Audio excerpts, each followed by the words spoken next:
ፕሬዚደንት ግዚያዊ ምሕዳር ትግራይ ሌተናል ጀነራል ታደሰ ወረደ ንሚድያታት ኣብ ዝሃብዎ መግለጺ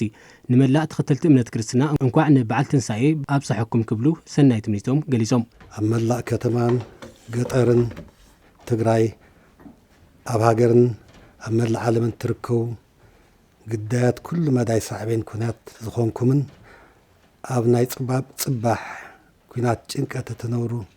ኩልኹም ደቂ ትግራይ ንመላእ ተኸተልቲ እምነት ክርስትና ድማ እንኳዕ ንበዓል ትንሳኤ ብሰላም ኣብጽሕኩም ክብል ይፈቱ። ግዚያዊ ምሕዳር ትግራይ ካብ በዚ ምስረት ጀሚሩ ጥንካሬታትን ጉድለታትን ከም ዝነበርዎ ዝሓበሩ ፕሬዚደንት ግዚያዊ ምሕዳር ትግራይ ሌተናል ጀነራል ታደሰ ወረደ እቶም ዝነበሩ ጉድለታት ኣብ ሓድነት ህዝቢ ትግራይ ስጋኣት ዝፈጠሩን ናይዚ ውጽኢት እውን ኣብ ፖለቲካዊ ማሕበራዊ ቁጠባውን ምንቅስቓስ ህዝቢ ትግራይ ኣሉታዊ ጽልዋ ፈጢሮም እዮም ዝበሉ ፕሬዚደንት ታደሰ እዚ ድማ ሓበራዊ ውድቀት ስለ ዝኾነ ሓበራዊ መፍትሒ ይጠልብ ኢሎም እቲ ውድቀት ንሓደ ወይ ነቲ ካሊእ ኣሕሊፍካ ዝውሃብ እንተይኮነስ ናይ ትግራይ ውድቀት እዩ። ካብ ውድቀት ንምውፃእ ናይ መጀመርያ መፍትሒ ዝወደቐት ትግራይ እያ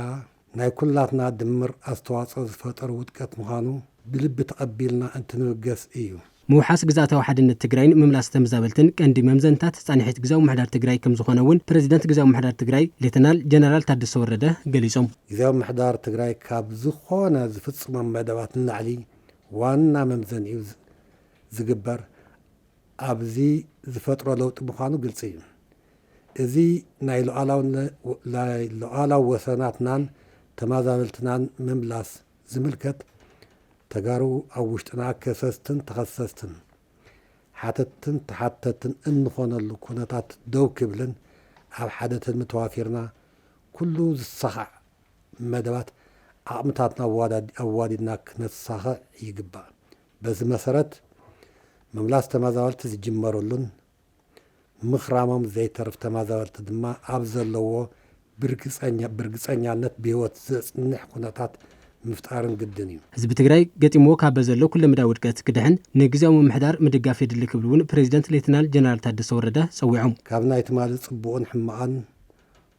ምጎሳን ተሓታትነት ነፃ እንተዘይኮነ እውን ዋና ዝምዘነሉን ተሓታታይ ዝኾነሉን